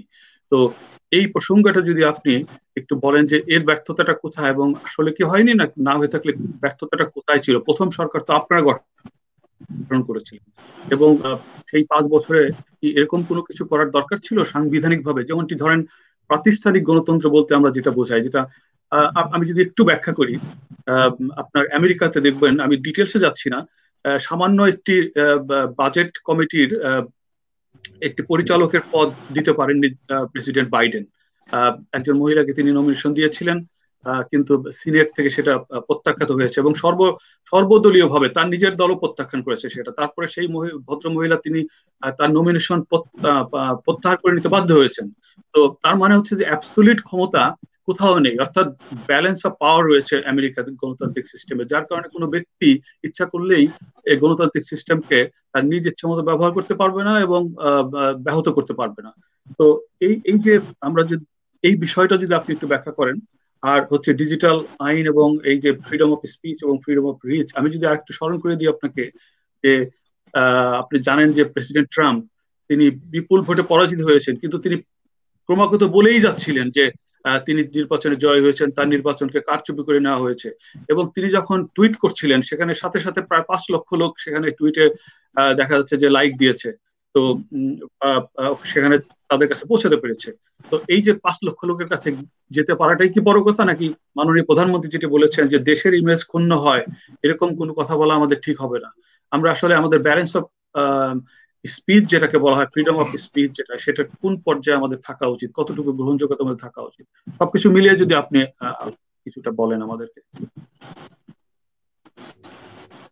আমাদের একজন প্রধান বিচারপতি, আপনি তো কানাডা থেকে অনুষ্ঠান করছেন, তো উনি এখন কানাডায় চলে গেছেন। আমাদের একজন প্রধান বিচারপতি, আপনি বোধহয় এসকে সিনহার চিনেন সম্ভবত। জি। তো তার একটা বইও আছে, উনি লিখেছেন কোন প্রেক্ষাপটে কিভাবে গেলেন, কি অবস্থা। তো উনি কেন গেছেন, কাদের প্রতি মনোনীত ছিলেন, কোন প্রেক্ষাপটে, এটা যদি আমরা একটু দেখার চেষ্টা করি তাহলে আমরা কারা বিশ্বের বুকে, এটা আমাদের মনে হয় খুব স্পষ্ট হয়ে যাবে বিষয়গুলো। স্বাধীনতার পরে পরে এক সাগর রক্ত বলতে যা বোঝায় সেটা দিয়ে আমরা স্বাধীনতা কিনেছিলাম, কিন্তু সেই স্বাধীনতা কেনার পরে ৭২-৭৫ পর্যন্ত কি পরিস্থিতি ছিল, তারা যারা ক্ষমতায় ছিল তাদের এক ধরনের ব্যাখ্যা থাকবে, কিন্তু আমরা এক সাগরের রক্তের বিনিময়ে কি অবস্থায় পড়েছিলাম এটা বোধহয় আমার এখন ব্যাখ্যা করার প্রয়োজন। আপনি যে ব্যাখ্যাটা চেয়েছেন যে 91-এর পরে বিএনপি ক্ষমতা আসার পরে রাষ্ট্রপতি শাসিত সরকার থেকে প্রধানমন্ত্রী শাসিত সরকারে আসলেও খুব একটা ক্ষমতার তারতম্য হয়নি, অর্থাৎ রাষ্ট্রপতি আগে দেশ চালাতে, পরে প্রধানমন্ত্রী একচ্ছত্র অধিকারী হয়ে ক্ষমতা চালাতে। এটা তো খুব ভালো কথা বলেছেন আপনি। সিনহা তো একটা পণ্ডিত মানুষ, সে তো আমার থেকে সংবিধান ভালো করে পড়েছে, ভালো করে ব্যাখ্যা দিতে পারে। কিন্তু একটা জিনিস আমরা মাথায় রাখতে পারছি না, যে 91 অনেক আগে পার হয়ে গেছে। এখন দেশের প্রধানমন্ত্রী শেখ হাসিনা, আবার আওয়ামী লীগের প্রধানমন্ত্রী, বঙ্গবন্ধুর কন্যা, এবং দিনে ভোট না করে রাত্রি ভোটে তিনি প্রধানমন্ত্রী, অনেক কৃতিত্বের অধিকার। এখন আপনি জিজ্ঞেস করতে পারেন আপনারা পারেন নাই, তাহলে এখন শেখ হাসিনা পারলেন না কেন?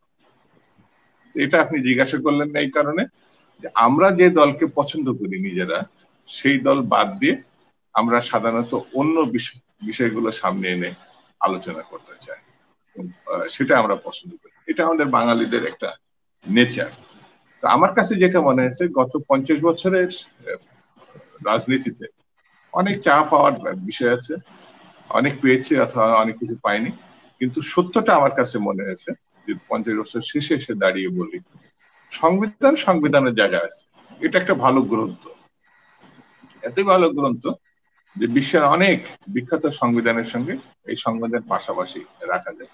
কিন্তু অনেক সংবিধান তারা ফলো করে, আর আমরা এটা কোরআনের মতো, যেমন দেখেন প্রতিটা ভাষায় কোরআন শরীফ আমরা রাখি, অধিকাংশ আমরা ধরা ছোঁয়ার উপরে এটা রেখে দিই এবং ময়লা পড়লে এটা আবার পরিষ্কার করে রাখি কোরআন শরীফ। কিন্তু অধিকাংশ আমরা মুসলিম কোরআন শরীফ মাথায় করে রাখি, পড়ি না। পড়লেও এটা ব্যবহার বিধির মধ্যে আমরা যাই না, এটা অনুসরণও করি না। মানে এটা আদারওয়াইজ নেবেন না, এমন কোন মুসলিমের বাসায় কোরআন শরীফ নাই এটা ভাবা যায় না। কিন্তু মূল বিষয়টি হচ্ছে এটা আমরা অনুসরণ করি না, বোঝার চেষ্টা করি। সংবিধানও ওই রকম, সংবিধানের জায়গায় আছে, সংবিধানে সবকিছু বলে দেওয়া আছে, কার কি ভূমিকা, পুলিশের ভূমিকা কি, প্রশাসনের ভূমিকা কি, মিলিটারি ভূমিকা কি, সবকিছু লেখা আছে। কিন্তু সংবিধানের জায়গায় যার যেভাবে চলার সেভাবে চলছে, এটা আমার কাছে মনে হয়েছে। না হলে জেনেভা কনভেনশনে আমরা স্বাক্ষরকারী হওয়ার পরও 6 বার জামিনের জন্য আবেদন হওয়ার পরে আজকে আমাদের বিচারপতি, মহামান্য বিচারপতি অনেক বুদ্ধিজ্ঞান দিছে আমাদের, কিন্তু একটি লোক 6 বার আবেদন করার পরে তাকে জীবন দিতে হলো, তারপরে কোর্টের ঘুম ভাঙলো এবং তার সঙ্গে যে গ্রেফতার হয়েছিল কার্টুনিস্ট, তাকে একটা জামিন দিয়েছে। আমি বিচার তো বাইরে রেখেও করতে পারতাম, তাকে হত্যা করতে হবে এটা কে রাইট দিছে, কে ক্ষমতা দিয়েছে? স্বাধীন দেশের 1 সাগর রক্তের বিনিময়ে। এবং সেই সরকারটা কোন সরকার এখন? তারা কি দাবি করছে? এটা কি প্রধান বিচারপতি? এটা কি পুলিশ? সরকারি কোনো দায় নাই? আপনারা নিজেরাও জানেন, আল জাজিরা রিপোর্টের পরে আমরা এটা দেখেছি, প্রথম আলোতে প্রকাশ হয়েছে যে সেনা প্রধানের 2-3টি ভাই দেশের না থেকেও, উপস্থিত না হয়েও কোর্টে, তারা সমস্ত অভিযোগ থেকে নিষ্কৃতি পেয়েছে। খুনের মামলা, যাবজ্জীবন, নানান অপরাধ। This is Bangladesh.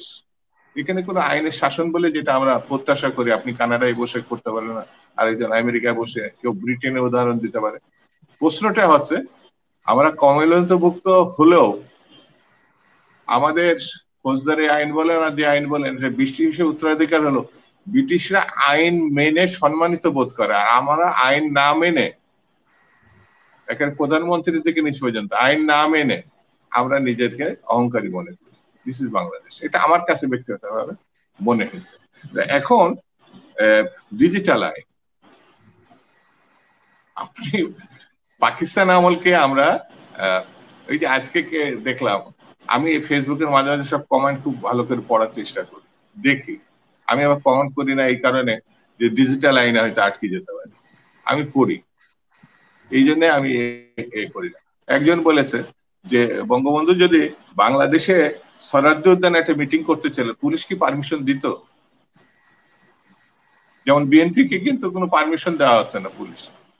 এটা কিন্তু স্বাধীন দেশ, আর ওইটা ছিল পরাধীন দেশ। বঙ্গবন্ধুকে মিটিং করে শেষ পর্যন্ত বাসায় পৌঁছাতে পারতেন?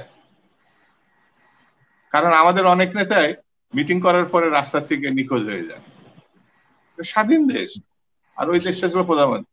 এই কথাটা সে বড় আক্ষেপের সঙ্গে বলছে বলে আমার ধারণা। তো ডিজিটাল আইনে এটা প্রত্যাহার শুধু না, এটা জাতিকে অপমানিত করেছে। এটা যারা করেছে তাদের জাতির কাছে ক্ষমা চাওয়া উচিত, কারণ এই আইন একটি ভয়ঙ্কর আইন ইতিমধ্যে আপনার প্রমাণিত হয়েছে। কারণ আইনটা যদি মেনে 30 দিনের মধ্যে তারা বিচার সম্পন্ন করত, তাহলে পরে এই যে মানুষটি লেখক মারা গেল, মৃত্যু হতো আমার মনে হয় না। এই যে কার্টুনিস্ট এসে 69 ঘন্টা কি পরিস্থিতি নির্যাতনের মুখে ছিল সে ব্যাখ্যা করছে, আমরা কিন্তু সব পড়ছি, দেখছি, বুঝছি, শুনছি, কিন্তু কোনো শুনি নাই একটা পুলিশ অফিসার সামান্য সে পদত্যাগ করেছে বা তাকে ক্লোজ করা হয়েছে। স্বরাষ্ট্রমন্ত্রী বলছেন ন্যাচারাল ডেথ। ন্যাচারাল ডেথ তো বাড়িতে হতে পারত, সেটি কেন জেলখানায় হলো? আর আমি নিজে মাঝে মাঝে জেল আমাকে যেতে হয়, আমাকে মানে মত প্রকাশের জন্য রাজনৈতিক কারণে হয়। জেলখানাটা কি নির্মম জায়গা এটা তো আমি জানি।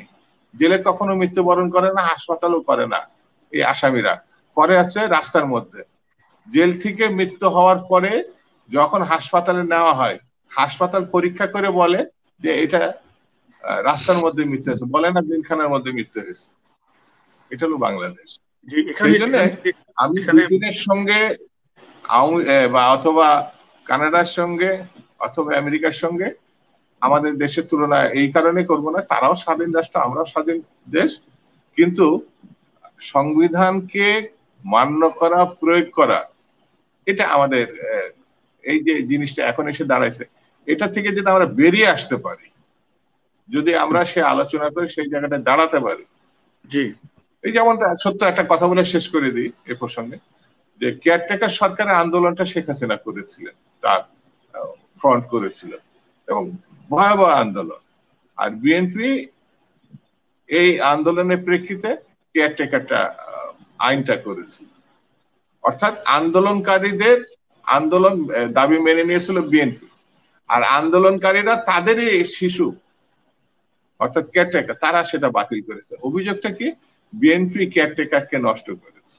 বিএনপি এটা করে নাই, আরো ভালো করতে পারতো কেয়ারটেকার, কিন্তু সব ক্ষমতা আমি বাতিল করে দিলাম, যে কেয়ারটেকার চেঞ্জ করে আওয়ামী লীগের সভা নেতৃত্বে, কারণ তিনি বলেছেন কোন দলের চেয়ারপারসনের নেতৃত্বে ভালো ইলেকশন হবে না, তাহলে আওয়ামী লীগের সবার নেতৃত্বে ভালো ইলেকশন হয় কি করে?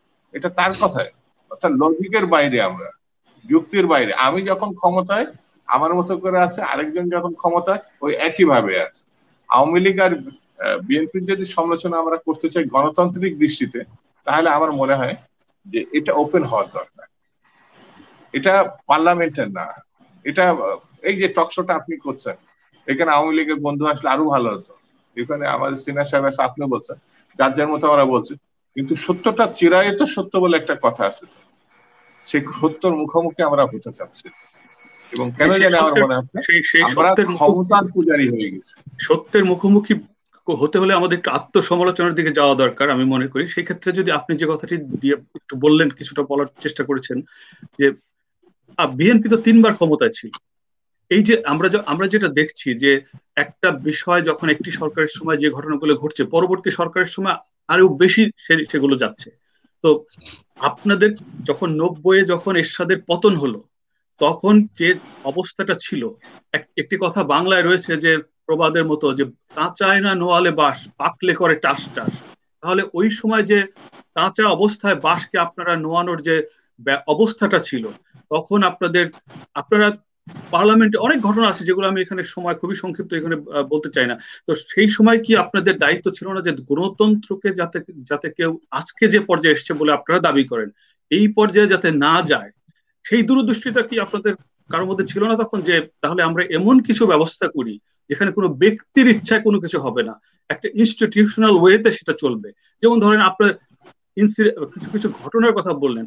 বিএনপির সময় কোহিনুর নামে একজন পুলিশ অফিসারের কথা আমরা দেখেছি, তিনি চরম অত্যাচার করেছেন, যেখানে খুশি যা ইচ্ছে তাই করেছেন। আবার পরবর্তীতে আওয়ামী লীগের সময় আমরা বিভিন্ন পুলিশ অফিসারের কথা দেখতে পারি। তো যখন আমরা কথা বলবো এই যে যাতে কোনো সরকারের সময় যাতে আইন যাতে নিজস্ব গতিতে চলতে পারে, সে সমস্যা হচ্ছে যে আপনি যখন ক্ষমতা আসেন তখন শুনছেন না, কিন্তু যখন ক্ষমতা আপনি নাই তখন শুনছেন।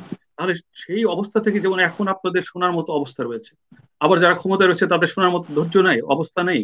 তো এই অবস্থা থেকে উত্তরণের কি আপনাদের কোনো দায় ছিল না, বা এখনো কি সেই দায়বোধটা, যে ভবিষ্যতে, একটি প্রশ্ন দিয়ে শেষ করবো আমরা, যে তাহলে সামনে যদি বিএনপি ক্ষমতায় আসে, তখন তো অনেকেই আশঙ্কা করে যে আওয়ামী লীগ এখন যা করছে তার থেকে আবার 1000 গুণ আরো বেড়ে যেতে পারে, যাতে না বাড়ে সেই উপায়টা কি আপনাদের কোনো মাথায় কি এখন আছে?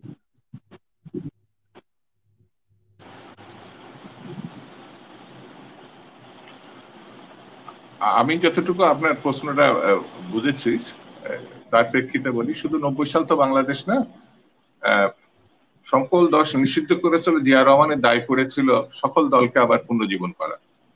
তার আগের সরকার আবার সকল পত্রিকা ব্যান করেছে, জিয়া রহমানের দায় পড়েছিল সকল পত্রিকা ওপেন করা। একদল যে সিস্টেম, ডিক্টেটোরিয়াল যে সিস্টেম, সেটাকে ভাঙতে হয়েছিল বিএনপির প্রতিষ্ঠাতাকে। আবার এরশাদ সাহেবের 9 বছরের শাসনকালকে যারা প্রতিষ্ঠা দিতে চাইছিল, এরশাদ এবং তার সহযোগীরা, সেটাকে আবার ভাঙার দায়িত্ব নিতে হয়েছিল বিএনপিকে। বিএনপি কেয়ারটেকার ম্যানেছে, বিএনপি আবার কেয়ারটেকার রেখে ক্ষমতা থেকে গেছে। কিন্তু এখন আবার এই অগণতান্ত্রিক সরকারকে সরানোর দায়িত্ব আবার বিএনপির কাঁধে পড়েছে। তা আমি বিএনপি করি বলে আমি বলছি না। এক পক্ষ সবসময় কর্তৃত্ববাদী শাসনের দিকে যাচ্ছে বারবার, আরেক পক্ষকে, এটা কিন্তু আমি দলগতভাবে বলছি না, তাকে ওই অবস্থা থেকে মুক্ত করার জন্য তাদের দায়িত্ব নিতে হচ্ছে। তাহলে কারা এই এক পক্ষের শাসনের পক্ষে কাজ করছে, এটা আপনাকে চিহ্নিত করতে হবে, এবং তারা কিভাবে এটা থেকে বিরত হয়, সেই কাজটি জাতীয়ভাবে করতে হবে, শুধু বিএনপির দায়িত্ব না। বিএনপি এখন অন্যতম বৃহত্তর রাজনৈতিক দল, কিন্তু একটি রাজনৈতিক দল বারবার মানে গণতন্ত্রকে কোনো না কোনো ভাবে বেঁধে ফেলার চেষ্টা করছে। সেটা কি মুক্ত রাখতে হলে পরে এটা একটি জাতীয় আলোচনার, যেমন একটা ঐক্যবদ্ধ একটি ঘটনা, যেমন ৭১ মুক্তিযুদ্ধ হয়েছিল, ঠিক তারই ধারাবাহিকতা বারবার আমরা হুঁচট খেতে খেতে এখন কিন্তু 2021 এসে দাঁড়াইছে। অর্থাৎ মানুষের যে মৌলিক ক্ষমতা, তার ন্যূনতম একটি ভোটাধিকার, অন্য সমস্ত কিছু বাদ দেন, মৌলিক অধিকার, তার ন্যূনতম একটি অধিকার, সেটা হচ্ছে একটি ভোট অধিকার। সেই ভোটের মধ্যে দিয়ে যে পরিবর্তন, সেটা আপনার ধ্বংস হয়ে গেছে বাংলাদেশ। এটা হলো বাস্তবতা। ভোট দিয়ে আপনি এই সরকারকে কেন কোনো কিছু, এমনকি পেশাজীবীদের যে সংগঠনগুলো, সেটা থেকেও আপনি কোনো ভালো ফল নিয়ে আসতে পারবেন। তাহলে একটি রাস্তার আন্দোলন করে আপনাকে পরিবর্তন আনতে হবে। যে রাস্তা, যেমন আপনার আমেরিকার সঙ্গে আমার পার্থক্যটা কি, ওখানকার প্রতিষ্ঠানগুলো কাজ করেছে।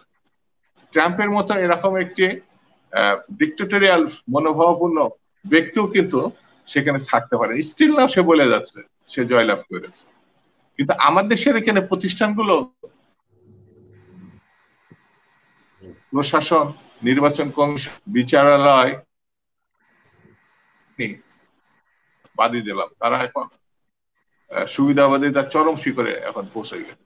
এইসব প্রতিষ্ঠানগুলোর ভূমিকাগুলো কি? এই যে আমি একটা অন্যভাবে রেফারেন্স, ডক্টর আনিসুজ্জামান, উনি প্রয়াত, আল্লাহ তাকে বেশ নসিব করুন। তিনি তো আমার থেকে বুদ্ধিমান মানুষ, কিন্তু কি ধরনের নির্বাচন হয়েছে এবং সেই নির্বাচনে কে প্রধানমন্ত্রী হয়েছে এবং তার কাছ থেকে শাল গালায় মানে গলায় যখন আমি জড়িয়ে নিই, তখন বলতে হয় সে ডক্টর আনিসুজ্জামান কোন সুশীল সমাজের প্রতিনিধি না, সে একটা রাজনৈতিক দলের লিখিত সদস্য না হলেও সে একটি একপক্ষী শাসনের সমর্থক। বাংলাদেশটা এখন এইভাবে এগোচ্ছে। যারা ভিন্ন মত পোষণ করছে, তাহলে ওই লেখকের মতো অবস্থায় যাচ্ছে। আমার কাছে মনে হয়েছে যে স্বাধীনতা 50 বছরে এসে সকল রাজনৈতিক দলকে একটু নতুন করে, আমরা একটা ছাত্র রাজনীতি করলে আমরাও কিন্তু একটা বয়সের প্রান্ত সীমায় এসে পৌঁছে গেছি। সেই জায়গাটায় আমরা কেউ বেঁচে আছি, কেউ নেই। সেই জায়গাতে এমন বাংলাদেশ আমরা রেখে মৃত্যুবরণ করবো, আমার মনে হয় এটা আমাদের জন্য খুব সুখকর হবে না। ন্যূনতম স্বাধীন গণতান্ত্রিক একটি বাংলাদেশ আমরা প্রত্যাশা করি।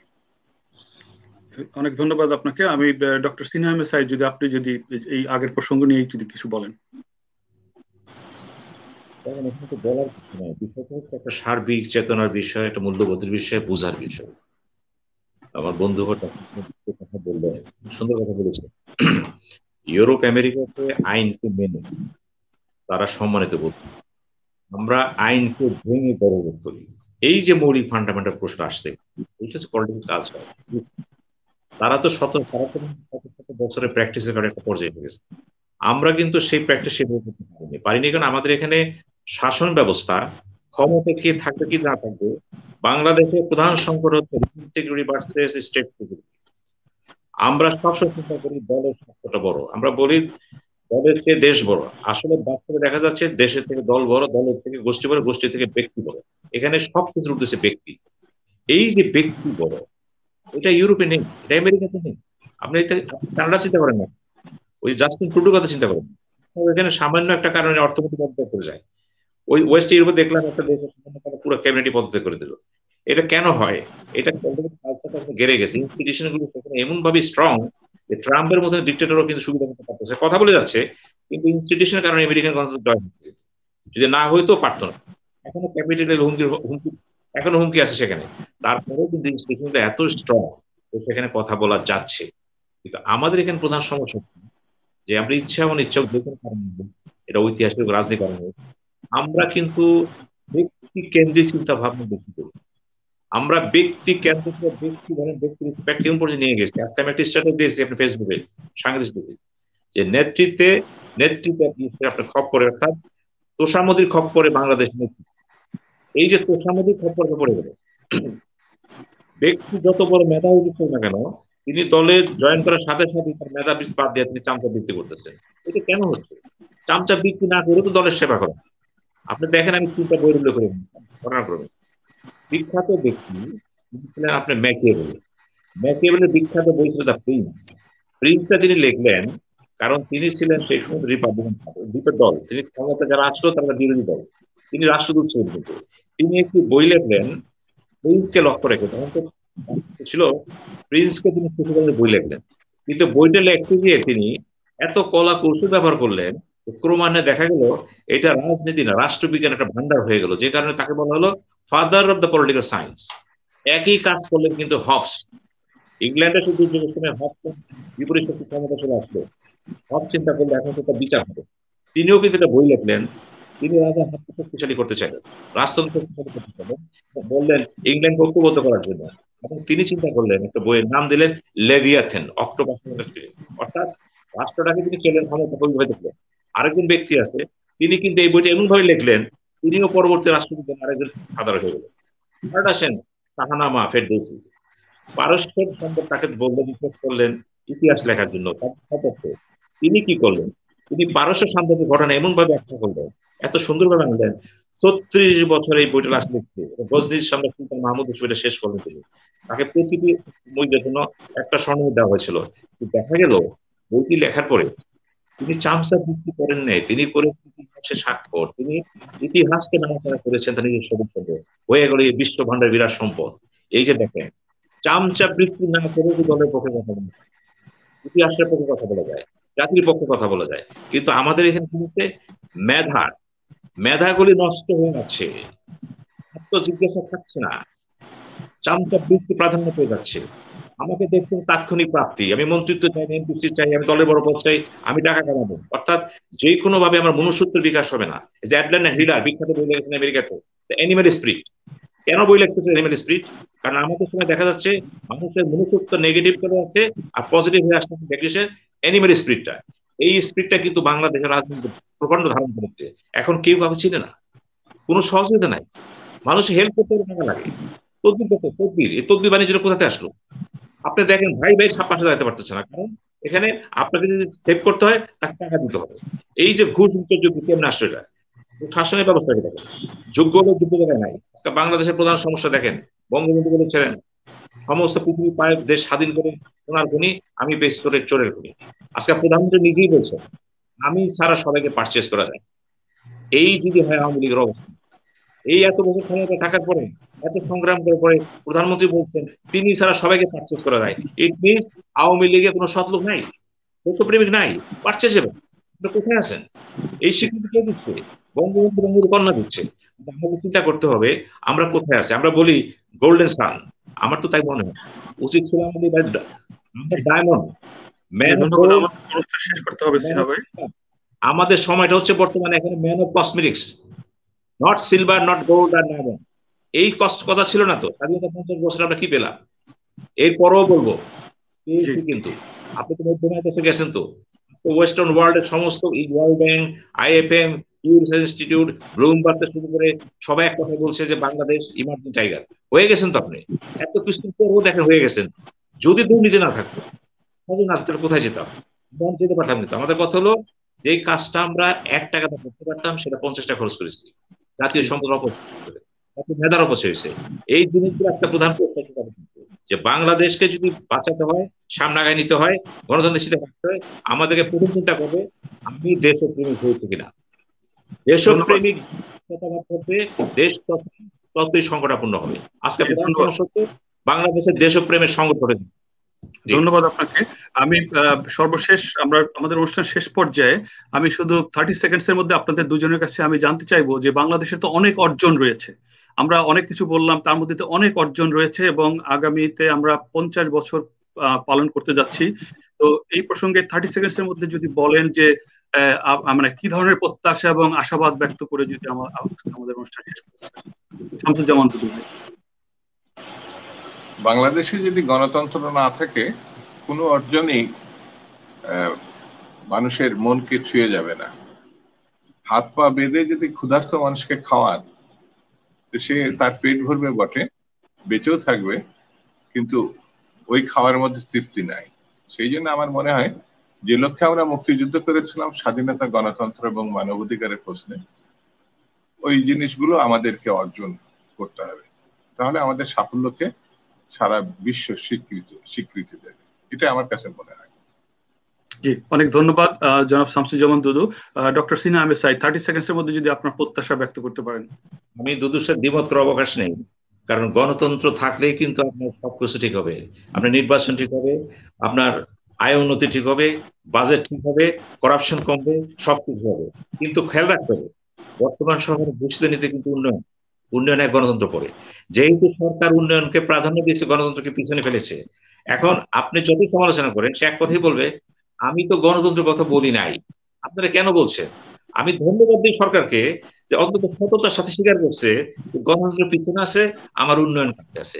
উন্নয়নের প্রক্রিয়া যেই হোক না কেন, গণতন্ত্রের গুরুত্ব তিনি দেন নাই এবং তিনি স্বীকার করেছেন। এই জন্য আমি তাকে ধন্যবাদ জানাই। এই স্বীকৃতিটা বড় বড় পাওয়া 50 বছর। ধন্যবাদ। অনেক অনেক ধন্যবাদ ডক্টর সিনহা আহমেদ সাঈদ এবং জনাব শামসুজ্জামান দুদু ভাই, বা বিএনপির সম্মানিত ভাইস চেয়ারম্যান। আপনাদের দুজনকেই অনেক সময় নেওয়ার জন্য। দর্শক, আপনারা শুনছিলেন 0 পয়েন্ট কানাডার এনআরবি টেলিভিশন এর পক্ষ থেকে। আমরা অনেক আলোচনা করলাম এখানে। তো আমি শুধু এটুকুই বলতে চাই যে আমাদের স্বাধীনতার 50 বছর পূর্তি উপলক্ষে আরেকটি সুযোগ, বড় সুযোগ আমাদের সামনে রয়েছে। যে সমস্ত জিনিসের আমাদের ঘাটতি রয়েছে, একটি প্রাতিষ্ঠানিক গণতন্ত্র, যে কথাটি দুইজন সম্মানিত আলোচক বললেন, যে আমাদের কথা সত্যি যে অনেক উন্নতি আমাদের হচ্ছে। পদ্মা সেতু হচ্ছে প্রায় শেষ পর্যায়ে, মেট্রো রেল হচ্ছে, আমাদের অনুন্নত স্বল্পোন্নত দেশ থেকে আমাদের উন্নয়নশীল দেশের দিকে আমরা যাচ্ছি। কিন্তু তার মধ্যে দিয়ে আমাদের যে গণতান্ত্রিক অধিকার, বাক স্বাধীনতা, আমাদের ভোটাধিকার ইত্যাদির ব্যাপারে আমাদের অনেক ঘাটতি রয়েছে বলে আমরা দেখতে পাচ্ছি। তো সে সমস্ত ব্যাপারে এবং আরো বিভিন্ন আইন কানুনের মধ্য দিয়ে মানুষের যে অধিকার আমরা খর্ব করার প্রচেষ্টা আমরা অনেক সময় দেখে থাকি। সবকিছু মিলিয়ে আমরা নিশ্চয়ই, আমার ধারণা যে একটি জাতিকে উন্নতির পর্যায়ে নিতে হলে আমার ধারণা জাতীয় ঐক্যমতের কোনো বিকল্প নেই। আলোচনা হচ্ছে সবচেয়ে বড় বিষয়, গুরুত্বপূর্ণ বিষয়। আমরা আশা করি যে সবাই একসাথে বসে আমরা এসব সমাধান খুব শীঘ্রই করতে পারবো। আপনারা সবাই ভালো থাকুন, সুস্থ থাকুন, দেখা হবে আবার।